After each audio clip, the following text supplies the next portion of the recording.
Come inside. John Snellen had no need to be afraid, but it was his nature to be timid.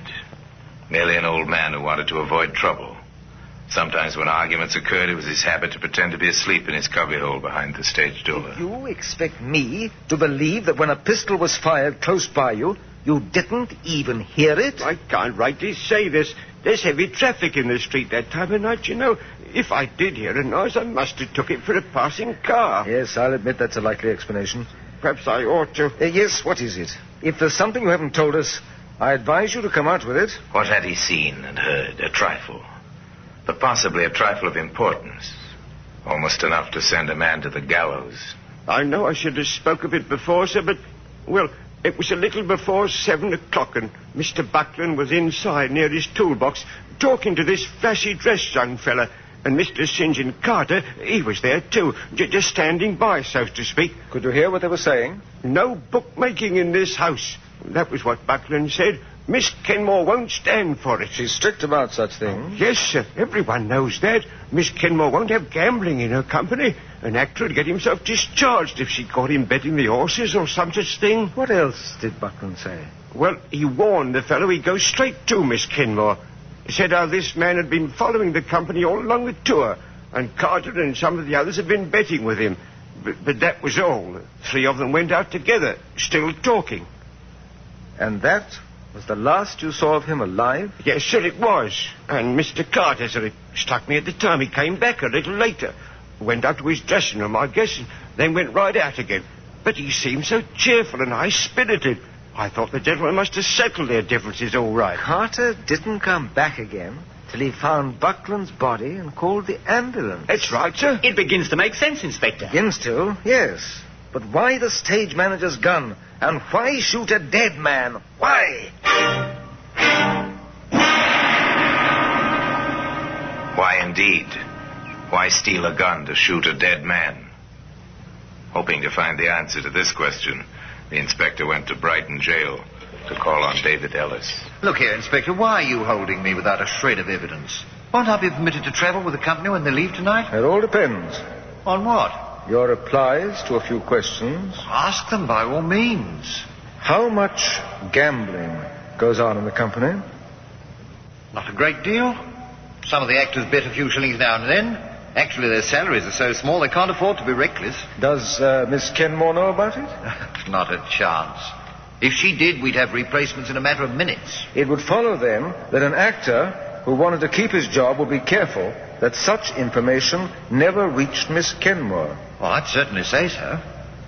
Is there anyone in the company who needed that job badly? What do you mean, badly enough to commit murder? Yes. I doubt it. Of course, you never know. In troops like this one, most of the supporting cast are either on the way up or down. A dismissal might mean the end of a career. Ellis, has anyone a reason for wanting you out of the way? No. Why? Whatever for? That gun was stolen from your desk, loaded with live ammunition, and after the murder it was left where we'd be sure to find it and hold you responsible. Oh, I can't believe that anyone would do a thing like that. Unless... Unless? No, Inspector, there really isn't anyone. Indeed? Well, there is, though. No matter how clumsily he may have gone about it, I can't help feeling that our murderer has tried to pin his crime on you. For the moment, I'm going to let him think he's succeeded. How did he do that? By keeping you locked safely up here in jail. A short time later, Inspector Mitchell was admitted to Miss Kenmore's suite at the Shorefront Hotel. Any progress to report, Inspector? Not much, I'm afraid. Have you been to see David? I have. I left him in the best of health. Well, why are you holding him? David didn't kill anyone. You know that as well as I do. I'm afraid I don't know it. I've met many murderers in my time, Mrs. Ellis. Most of them look quite as innocent as your husband. Besides, I have a hunch he could be somewhat more cooperative. In what way? Tell me, is there anything you know of that your husband might be concealing? Or some, well, mistaken idea of gallantry? Something perhaps concerning you? Why, no, I hardly think so. I seem to remember a melodramatic little scene I accidentally walked in on. Oh, but that was nothing. Just because St. John Carter made some advances to me, and David resented it. Oh. That may be more important than you think, Mrs. Ellis. In fact, it may be the piece of information I... Inspector Mitchell thought that he knew the killer at last. But it takes evidence to bring a man to court. Then Miss Kenmore made a helpful suggestion.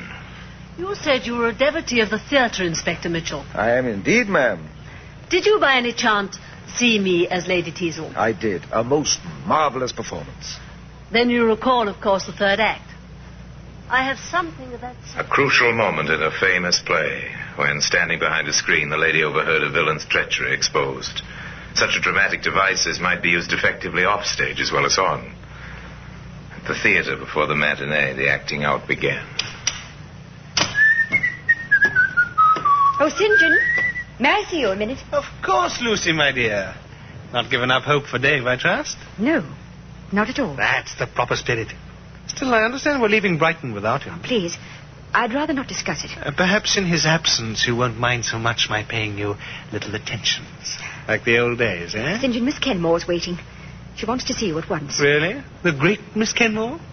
That sounds ominous. It is. She's breathing fire and brimstone. Is she? And it so happens I come from a long line of fire-eaters. Lead the way, my girl. Octavia Kenmore was seated at her makeup table.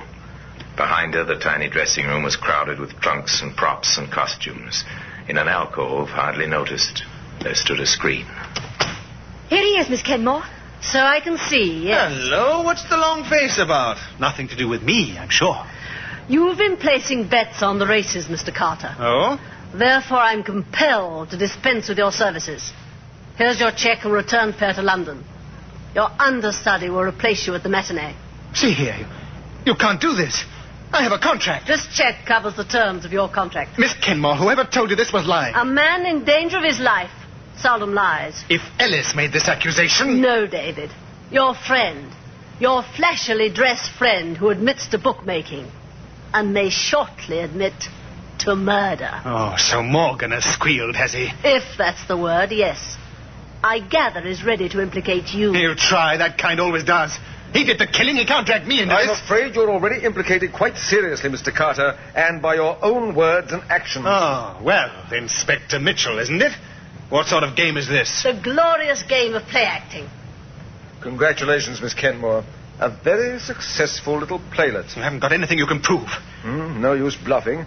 You took the pistol, didn't you, from Ellis's desk and shot Buckland with it? I didn't kill him. He was dead before. You are under arrest, Mr. Carter, and charged with willful murder. It wasn't me, I tell you. Morgan choked him with that bit of rope when Buckland threatened him with the police. Morgan had no license and a previous record, too. It would have been jail for him. He did it, and after that... Yes, you thought quickly. You tried to take advantage of the situation to frame Ellis so that the field would be clear with his wife. No. No, Carter, you may not have killed anyone, but you are an accessory after the fact, and you did put a bullet through a man's heart. A delicate question for the jury to decide, but I predict you'll pay the penalty. Come along now, and come quietly.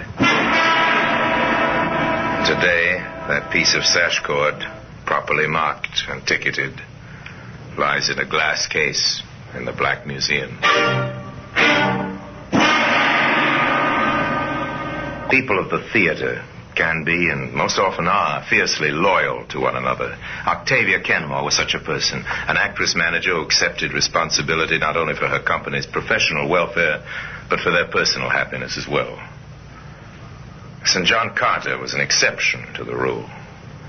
But then his career had an exceptional ending, taking his final bow as he did on a platform 13 steps high at 8 o'clock one winter evening. Well, the murder weapon is on exhibit for all to admire in the famous room at Scotland Yard. And now, until we meet here again for another story from the Black Museum, I remain as always obediently yours.